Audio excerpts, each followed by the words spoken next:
বন্ধুরা, আজকে হচ্ছে পুঁই পাতার চচ্চড়ি করবো। তা ছাদ বাগানে টবে হয়েছিল পুঁই পাতার গাছ আর কি। সেই গাছ থেকে হচ্ছে পাতাগুলো ছিঁড়ে নিয়েছি, এভাবে কুচি করে কেটে নিয়েছি। তার সঙ্গে হচ্ছে আলু কুচিয়ে নিয়েছি, আর এখানে হচ্ছে পাকা লঙ্কা একটু পেস্ট করে নিয়েছি। কীভাবে করবো বন্ধুরা সেটা আমি দেখাবো। কড়াইটা বসিয়ে দিয়েছি, কড়াইটা গরম হয়ে গেছে। এখন হচ্ছে সাদা তেল দিয়ে দেবো একটু কালো জিরে। আলুগুলো হচ্ছে দিয়ে দেবো, দিয়ে একটু ভাজা ভাজা করবো। তারপরে লঙ্কাটা দিয়ে দেবো। লঙ্কাটার মধ্যে আমি লবণ দিয়ে পেস্ট করে নিয়েছিলাম বন্ধুরা, সেটা এখানে আর লবণ দেবো না। লঙ্কাটা যখন দেবো সেটাই হবে।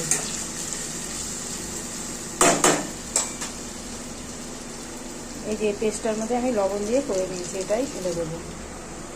এখানে দেবো হচ্ছে হলুদ, এখানে একটু লাল লঙ্কার গুঁড়ো দেবো, অল্প একটু ধনের গুঁড়ো দেবো, অল্প একটু জিরের গুঁড়ো দেবো, একটু গোলমরিচের, একটু গরম মশলার গুঁড়ো দেবো।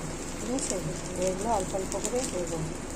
কয়েকটা কাঁচা লঙ্কা দেবো, দিয়ে এটাকে ভালো করে একটুখানি ফ্রাই করে নিয়ে তারপরে পুঁই পাতাগুলো ঢেলে দেবো। এই পুঁই পাতার চচ্চড়িটা বন্ধুরা কেমন লেগেছে, আর কারা কারা এটা খেতে ভালোবাসেন